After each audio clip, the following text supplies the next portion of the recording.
resent nor resist you.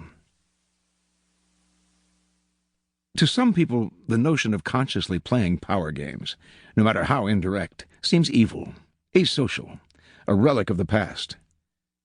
They believe they can opt out of the game by behaving in ways that have nothing to do with power. You must beware of such people, for while they express such opinions outwardly, they are often among the most adept players at power. They utilize strategies that cleverly disguise the nature of the manipulation involved. These types, for example, will often display their weakness and lack of power as a kind of moral virtue. But true powerlessness, without any motive of self-interest, would not publicize its weakness to gain sympathy or respect. Making a show of one's weakness is actually a very effective strategy, subtle and deceptive, in the game of power. As we'll see in Law 22, the surrender tactic. Another strategy of the supposed non-player is to demand equality in every area of life. Everyone must be treated alike, whatever their status and strength. But if, to avoid the taint of power, you attempt to treat everyone equally and fairly, you will confront the problem that some people do certain things better than others. Treating everyone equally means ignoring their differences, elevating the less skillful, and suppressing those who excel. Again, many of those who behave this way are actually deploying another power strategy, redistributing people's rewards in a way that they determine. Yet another way of avoiding a game would be perfect honesty and straightforwardness, since one of the main techniques of those who seek power is deceit and secrecy. But being perfectly honest will inevitably hurt and insult a great many people, some of whom will choose to injure you in return. No one will see your honest statement as completely objective and free of some personal motivation. And they will be right. In truth, the use of honesty is indeed a power strategy, intended to convince people of one's noble, good-hearted, selfless character.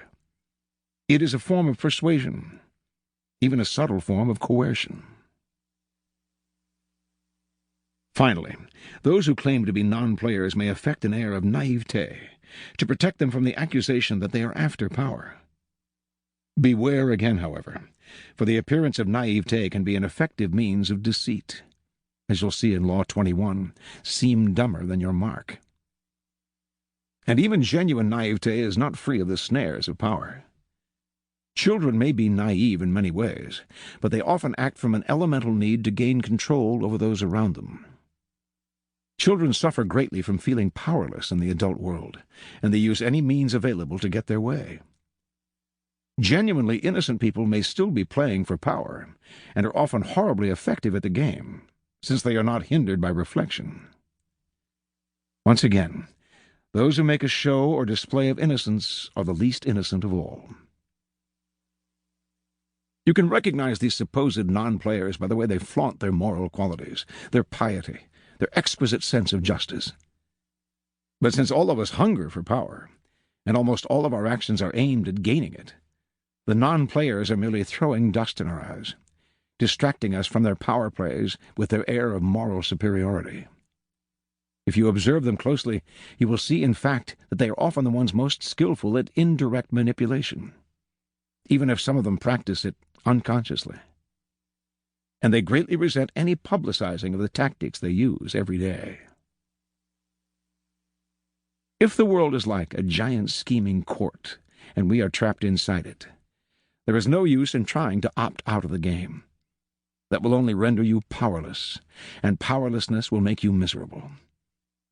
Instead of struggling against the inevitable, instead of arguing and whining and feeling guilty, it is far better to excel at power.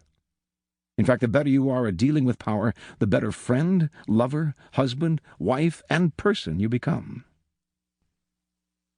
By following the route of the perfect courtier, you learn to make others feel better about themselves, becoming a source of pleasure to them. They will grow dependent on your abilities and desirous of your presence. By mastering the 48 laws in this book, you spare others the pain that comes from bungling with power, by playing with fire without knowing its properties.